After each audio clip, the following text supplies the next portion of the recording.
Bonjour mesdames et messieurs les maires. La Direction Générale des Finances Publiques, DGFiP, est à votre service pour vous accompagner au quotidien dans la gestion de votre collectivité, pour accompagner les changements liés à cette gestion. En outre, la Direction Générale des Finances Publiques se transforme afin de mieux répondre aux demandes de ses interlocuteurs. Vous accompagnez au quotidien. Chaque collectivité a un interlocuteur privilégié. Il s'agit du trésorier municipal. Il va gérer les comptes de la commune, assurer le paiement des dépenses ainsi que le recouvrement des recettes.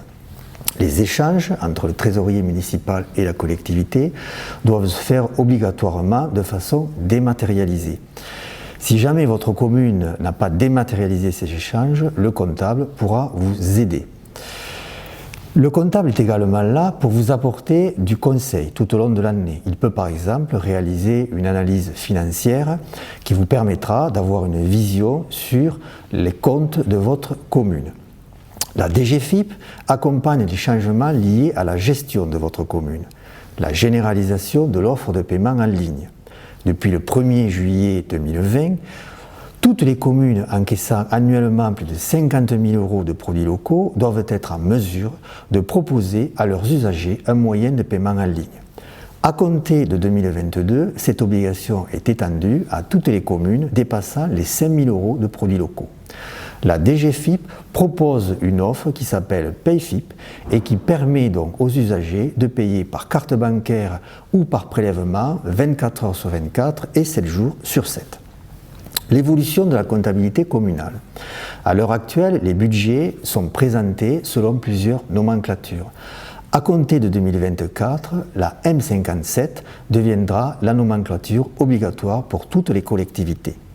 Le compte financier unique, il a vocation en 2024 à remplacer le compte administratif, côté donc ordonnateur, ainsi que le compte de gestion, côté trésorier municipal.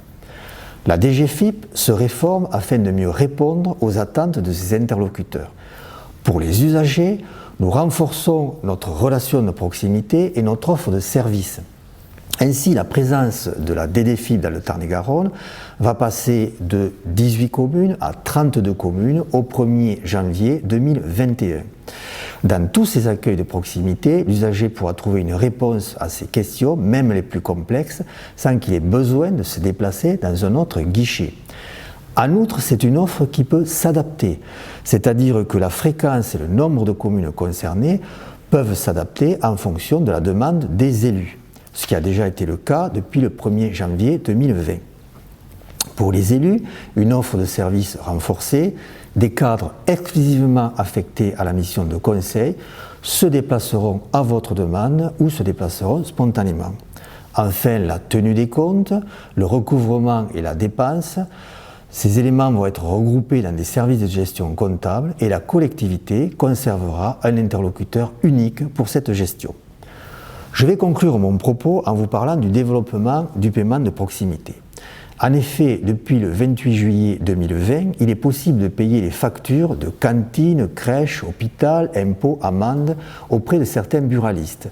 La liste de ces buralistes est disponible sur impôts.gouv.fr et est mise à jour en temps réel au fur et à mesure où les buralistes rentrent dans le dispositif.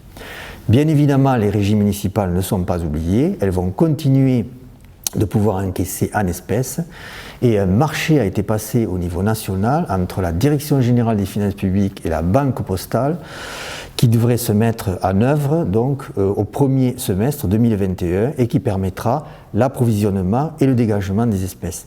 La Direction Générale des Finances Publiques, une administration à votre écoute pour vous aider.